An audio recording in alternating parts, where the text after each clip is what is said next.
सूत जी कहते हैं कि ये जो श्रीमद् भागवत है ना, इसको साधारण नहीं समझिएगा। जो श्रीमद् भागवत की ये पोथी स्थापित की गई है आप सबके समक्ष, जिसकी आज विधिवत पूजा हुई है, ये श्रीमद् भागवत की जो पोथी है ना, इसको साधारण नहीं समझिएगा। ये मेरे टेढ़ी टांग वाले का वांगमय स्वरूप है। जब मेरे प्रभु जाने लगे अपनी लीला को विश्राम दे करके, तो अपनी स्वरूप को इस श्रीमद् भागवत की पुस्तक के स्वरूप में छोड़ करके गए। बोले श्रीमद् भागवत महापुराण की। इसलिए श्री कृष्ण गोविंद हरे मुरारी, नित्य भगवान के नाम का जप करिए। सूत जी कहते हैं कि अगर आपको समस्त चिंताओं से मुक्त होना है, समस्त पापों से मुक्त होना है, तो सबसे पहली सीढ़ी है भगवान का नाम जप। सूत जी कहते हैं शौनकादिक ऋषियों से, अगर समस्त पापों से मुक्त होना है ना, तो सबसे पहले भगवान की शरण लो। श्रीमद् भागवत कथा ही इसका आधार है, जो आज हम सबके सौभाग्य में आया है। क्यों? क्योंकि हमारे एक जन्म के नहीं, जब कई कई जन्मों के पुण्य अर्जित हो जाते हैं, तब ऐसा सुंदर अवसर मिलता है। शौनकादिक ऋषियों ने जब सूत जी से इतना सुंदर प्रश्न पूछा कि भाई कल्याण मेरा कैसे हो, कुछ तो बताइए, तो सूत जी ने बताया कि श्रीमद् भागवत कथा सुनिए, मन से, भाव से, मन से, वचन से, कर्म से शुद्ध हो करके कल्याण हो जाएगा। तो भाई इसको सर्वप्रथम किसने कहा, किसने सुना? तो सूत जी कहते हैं कि सबसे पहले इसको नारद बाबा ने अपने पिता ब्रह्मा जी के द्वारा इस कथा का श्रवण किया।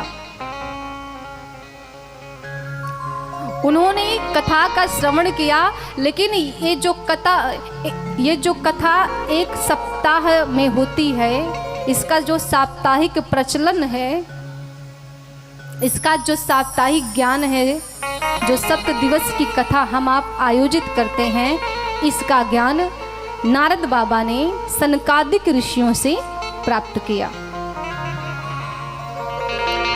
अच्छा, एक बात, ये जो शौनकादि ऋषि हैं ये अलग हैं और सनकादिक ऋषि अलग हैं। तो पूछा भाई ये सनकादिक ऋषि कौन? तो बोले ये ब्रह्मा जी के 4 मानस पुत्र हैं, सनक, सनंदन, सनातन, सनत कुमार। इनको सनकादिक ऋषि कहा गया। तो ये जो एक सप्ताह की विधि है, इसका नारद बाबा ने ज्ञान शौनकादिक ऋषियों से प्राप्त किया। शौनकादिक ऋषि बोले महाराज वो कैसे? मैंने तो सुना है कि नारद बाबा एक जगह पे कभी रुकते नहीं, कभी टिकते नहीं, उनको श्राप है। और जो सनकादिक ऋषि हैं ये एक स्थान से दूसरे स्थान पे कहीं जाते ही नहीं है। अब ये बताओ भाई, श्रोता विचित्र, वक्ता भी विचित्र, तो ये कथा का आदान प्रदान हुआ कैसे? हमको तो नहीं लगता कि भाई 7 दिन की जो ये विधि है, अब अगर आपको हमें कथा सुनानी है या आपसे हमें कथा सुननी है, तो 7 दिन का समय देना पड़ेगा, 4 घंटे बैठना पड़ेगा, तभी सुन सकते हैं। अब पता लगा कि हम एक क्षण से ज़्यादा कहीं टिक नहीं सकते, आदत है, घूमते रहो घूमते रहो, संसार से कोई मतलब नहीं। संत का स्वभाव यही होता है, संत कहीं टिकते नहीं है। क्यों? जो टिक जाएंगे तो माया में ना फंस जाएंगे, इसलिए भ्रमण करते रहो। तो महाराज जी तो बड़ी विचित्र बात है, आप बताइए कि ये संभव कैसे हुआ? नारद बाबा कहीं टिकते नहीं और शनकादिक एक स्थान से दूसरे स्थान पे कभी जाते नहीं। तो ये दो विचित्र संत हैं, इन संतों का समागम कैसे हुआ, इनका मिलन कैसे हुआ। तो श्री सूत जी कहते हैं कि एक बार क्या हुआ, नारद बाबा का मन बड़ा अशांत हो गया। नारद बाबा का मन आज इतना अशांत है कि नारद बाबा रोते हुए बड़ी तीव्र गति से चले जा रहे थे। अब जब तीव्र गति से चले जा रहे हैं, मुखमंडल उतरा हुआ है, तो चलते चलते पहुंच गए बद्री धाम। जो मुख का तेज है वो मलिन पड़ा हुआ है, चलते चलते पहुंचे बद्री धाम। आज नारद बाबा की यह जो दशा है वो शनकादिक ऋषियों ने देख लिया।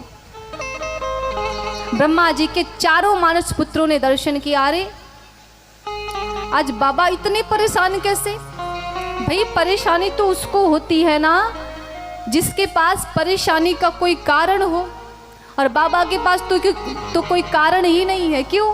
क्योंकि जिसका जीवन भजन में बीत रहा है, जो निशिवासर मेरे प्रभु का नाम गा रहा है, उसके मुख पे ये जो शिकन है, ये जो शिकायत है, ये जो अशांति है, ये कहाँ से आ गई? आज ये विचित्र दृश्य देखा जब सनकादिक ऋषियों ने, तो जाके सामने से रुका, कहा रुकिए बाबा, ये कहाँ अब चले जा रहे हैं? इतनी खटपट मची हुई है मन में, इतने व्याकुल हो कि कहाँ आप तीव्र गति से चले जा रहे हैं। नारद बाबा का दुख जब पूछा ना सनकादिक ऋषियों ने, तो जैसे एक भाव होता है, मान लीजिए हम अपने किसी दुख से बहुत ज़्यादा दुखी हैं, इतने दुखी हैं कि मन अशांत है, मन में शांति नहीं है, और हमारे दुख का जब कोई कारण पूछता है तो कभी कभी हमारे नेत्रों से आंसू गिरने लगते हैं। क्यों? आपने मेरा कारण तो पूछा, संसार ने तो ध्यान ही नहीं दिया। बाबा इतना परेशान है पर बाबा के ऊपर कोई ध्यान नहीं देता है। ध्यान किनका गया? संतों का, क्योंकि संत कल्याण करने वाले होते हैं अपने भक्तों का। संत का कार्य है कि भक्त का हाथ पकड़ के भगवान के हाथ में पकड़ा देना। जब पूछा कि बाबा ये बताइए आप इतने चिंतित क्यों हैं, किस चिंता में आप डूबे जा रहे हैं, काहे लिए इतने चिंतित हैं, क्या चिंता है? ना घर है ना परिवार है, आपको ठाकुर जी की भक्ति मिली हुई है, बेड़ा बजाते भजन गाते दिन कट रहे हैं, क्या बात हो गई? नारद बाबा चरणों में गिर गए, रोने लगे। बोले प्रभु आज मन बड़ा अशांत है। बोले क्यों, ऐसी क्या बात हो गई जो मन अशांत हो गया? बाबा ने कहा आज मैंने कुछ ऐसा दृश्य देख लिया कि ये जो मन है ना, ये जो मन की पीड़ा है ना, शांत ही नहीं हो रही है। बस जी करता है कि ऐसा कोई एक स्थान मिल जाए जहाँ जा कर के मुझे कुछ शांति मिल जाए। आज मैं प्रभु का जब नाम ले रहा हूँ ना, तो मन में इतनी खटपट मची, इतनी खटपट मची है कि प्रभु का नाम भी शांति देने वाला साबित नहीं हो रहा है। क्यों? क्योंकि जब हम शांत मन से मन को स्थिर करके परमात्मा के नाम का स्मरण करते हैं तो वो हमारे लिए सुखकारी होता है। पर मुख से कुछ और निकल रहा है, मन कहीं और भटक रहा है, तो शांति आपको नहीं मिलने वाली। आज नारद बाबा के मुख से तो श्रीमन नारायण नारायण निकल रहा है, लेकिन ये जो मन है ना, मन कहीं और भटक रहा है, चिंतित है, मन में बड़ी विकट चिंता है। क्या बात हो गई? बोले प्रभु मेरा मन हुआ कि चलो कुछ दिन पृथ्वी लोक पे चला जाए, और पृथ्वी लोक पे जा करके कुछ दिन भगवान के भक्तों के बीच में रहूं, साधु संतों के बीच में रहूं, और खूब भजन हो, खूब आनंद आए।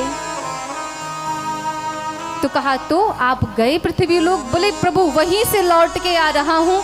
पृथ्वी लोक जाने के बाद ही तो मेरी ये दशा हुई, उसके पहले सारा मामला बिल्कुल फिट था, ठीक ठाक था।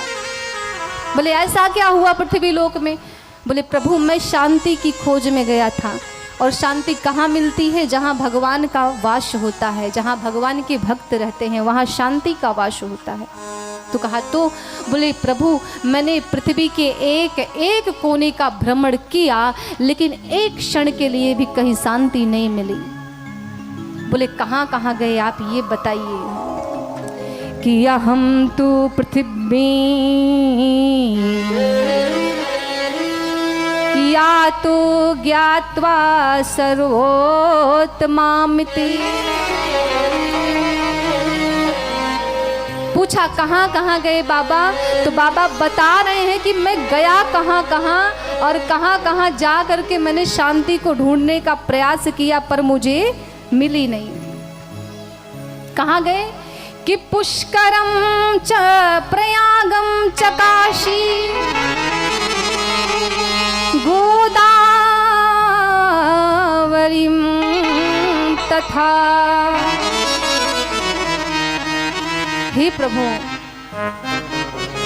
मैं काशी गया, महादेव की नगरी में, जहाँ महादेव के अवधूत भगत रहते हैं, जो हर वक्त महादेव की भक्ति में मगन रहते हैं, जिनको ना घर की चिंता, ना बार की चिंता, घर बार की कोई चिंता नहीं, ना पत्नी की चिंता, ना बच्चे की चिंता। क्यों? उन्होंने अपनी सारी चिंता मेरे बाबा के शरण में छोड़ दी है। मैं काशी गया, भक्तों की नगरी में, शिव जी की नगरी में, वहाँ भी मुझे शांति नहीं मिली।